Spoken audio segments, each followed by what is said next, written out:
TV7 Israel News is made possible thanks to your generous donations. Shalom, good evening. This is TV7 Israel News broadcast to you from Jerusalem, and in today's top stories. In light of the ongoing battle against the corona contagion, Israeli Prime Minister Benjamin Netanyahu announced a series of new government-enacted measures ahead of the biblical holiday of Passover, including a nationwide lockdown. The Islamic Republic has once again rejected an offer by the United States to grant Iran humanitarian assistance, instead urging Washington to lift its sanctions on the regime-controlled institutions and assets. Reports reveal that hackers working in the interest of the Iranian government have attempted to break into the personal email accounts of the staff of the World Health Organization during the coronavirus outbreak. The number of confirmed coronavirus cases throughout the state of Israel has increased to 9,006 as of 8 o'clock this morning, out of whom 153 are classified by health authorities as critically ill. I'm sad to report that the number of fatalities has also increased since yesterday, with the health ministry confirming that 8 Israelis succumbed to the disease, raising the total number of victims to 59. In contrast, I'm glad to report that the number of Israelis healed has leaped by almost 100 individuals since yesterday, from 585 to 683 in total. And while Israeli authorities are making every effort to limit the uncontrollable spread of the corona contagion, police units have stepped up enforcement efforts ahead of the biblical holiday of Passover by means of educating the public, as well as the use of more forceful measures, which are comprised of financial fines and even detention of insubordinate civilians. Among several other cases, police units were dispatched to the ultra-Orthodox neighborhood of Mea Shearim in Jerusalem, where a confirmed coronavirus carrier was successfully located and apprehended. לפני כחצי שעה התקבל לנו דיווח בתחנה במוקד של מחוז ירושלים על חשד לחולה קורונה שברח מבידוד מנתניה. לפי איתורים שלנו ועבודה מקצועית שלנו הצלחנו לאתר את הבית שהוא הסתתר בתוך שכונת מאה שערים. את הכוחות בסיוע באמת היחידה של המש"ח החרדי הצלחנו לאתר את הבית. בהידברות הצלחנו לסגור על הבית, שמנו את היד על החשוד, כרגע הוצאנו אותו בצורה בטוחה בתוך ניידת עם כוח ממוגן, ואנחנו נעביר אותו למד"א להמשך טיפול והעברה לנתניה. Meanwhile, Israeli Prime Minister Benjamin Netanyahu announced a series of new government-enacted measures ahead of the biblical holiday of Passover. Speaking in a televised address to the nation, the Israeli leader asserted that this week would prove to be a crucial juncture for both Israel and the entire world. אנחנו בשבוע גורלי לעולם ולמדינת ישראל.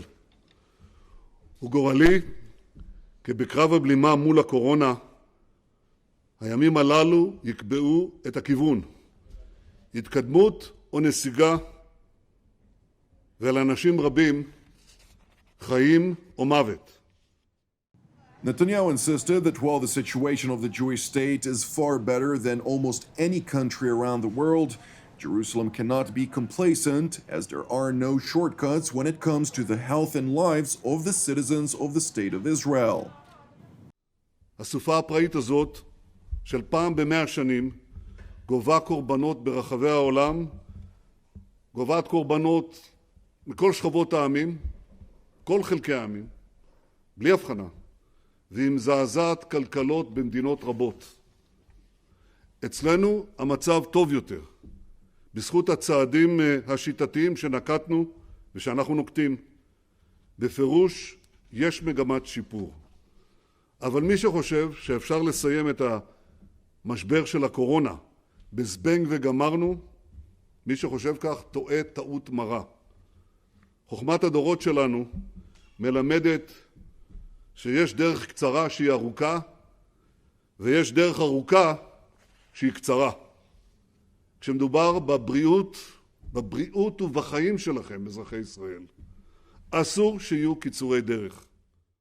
The Israeli premier went on to stress that the generations-old customs undertaken during the holiday of Passover cannot bring about the same consequences of the celebrations during the biblical holiday of Purim last month, during which the coronavirus spread uncontrollably throughout the Jewish state. ראינו מה קרה לפני חודש באירועי חג הפורים. ההידבקות בנגיף התפשטה במעגלים רחבים. אני אומר כאן בצורה הכי ברורה שיכולה להיות. פסח לא יהיה פורים. כל משפחה תסב לליל הסדר לבדה. תחגגו רק עם המשפחה המצומצמת שנמצאת עכשיו איתכם בבית. Netanyahu went on to list the government's newly enacted restrictive measures, which were subsequently ratified by the Cabinet's Special Ministerial Committee this afternoon. The measures include a general nationwide lockdown throughout the entire state of Israel, which has taken effect as of 7 o'clock earlier this evening. The general lockdown effectively forces Israelis to remain within their respective neighborhoods with an enforced curfew each night until after the first part of the Passover holiday concludes early Friday morning. And while the government ratcheted up its nationwide restrictions, Prime Minister Netanyahu announced that there are positive signs for Israel on the horizon. עכשיו, בד בבד עם ההקשחה בהנחיות, אני שמח לומר לכם, יש סימנים חיוביים באופק. אבל אני מבקש מכם באותה עת, אל תיכנסו לשאננות. אסור לנו להיכנס לשאננות. אנחנו מתקדמים בהכנות לתרחישי היציאה מן המשבר. זה יקרה רק אחרי סיום חג הפסח והמימונה, וכללים זהים יופעלו גם בנוגע לחגים של אחינו ואזרחינו הלא יהודים.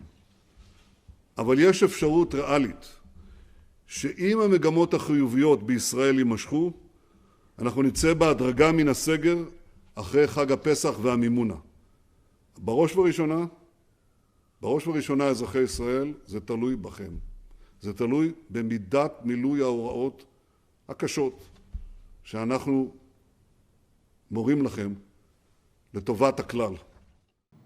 Turning now to the Islamic Republic of Iran, where President Hassan Rouhani announced a decision by the regime regarding the resumption of operations for low-risk businesses throughout the country by the 11th of April, excluding Tehran, where the corona contagion continues to rage uncontrollably. برای خدمات اقتصادی، برای کسب و کار امروز تصمیم گیری شد که یعنی این پیشنهاد مورد تصویب قرار گرفت که از 23 فروردین استانهای کشور کسب و کارها رو میتونن آغاز بکنن، کسب و کارهای متوسط و کم ریسک. اما کسب و کارهای پر ریسک فعلا تا پایان فروردین همچنان ممنوع باقی میمونه تا بعداً براش تصمیم گیری بکنیم. Despite the fact that the regime does not manage to control the spread of the corona contagion in the Iranian capital, the Ayatollah has made a decision nonetheless to resume its low-risk economic activities from the 18th of April. در بحث کسب و کارهای کم ریسک و فعالیت کسبه و فعالیت‌های اقتصادی که ما به اون میگیم پر ریسک نیست، بنا شد در استانها از شنبه 23/1 فعالیت خودشون رو آغاز بکنن با مراعات پروتکل‌هایی که بهداشت درمان اعلام کرده. In related news, Iran's Deputy Health Minister Iraj Haghirshi once again rejected an offer by the United States to grant Iran humanitarian assistance. Instead, Haghirshi asserted that if Washington is keen on helping the Iranians, it should lift its sanctions on the regime-controlled institutions. ما به کمک‌های آمریکا اصلا نیاز نداریم.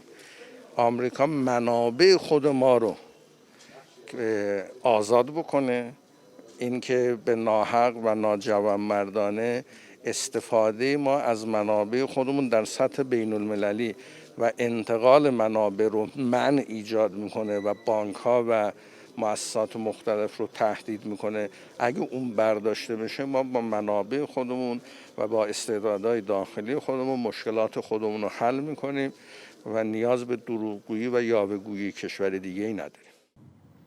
The Iranian deputy health minister further blatantly ridiculed Western powers for their inability to save the lives of their own elderly citizens.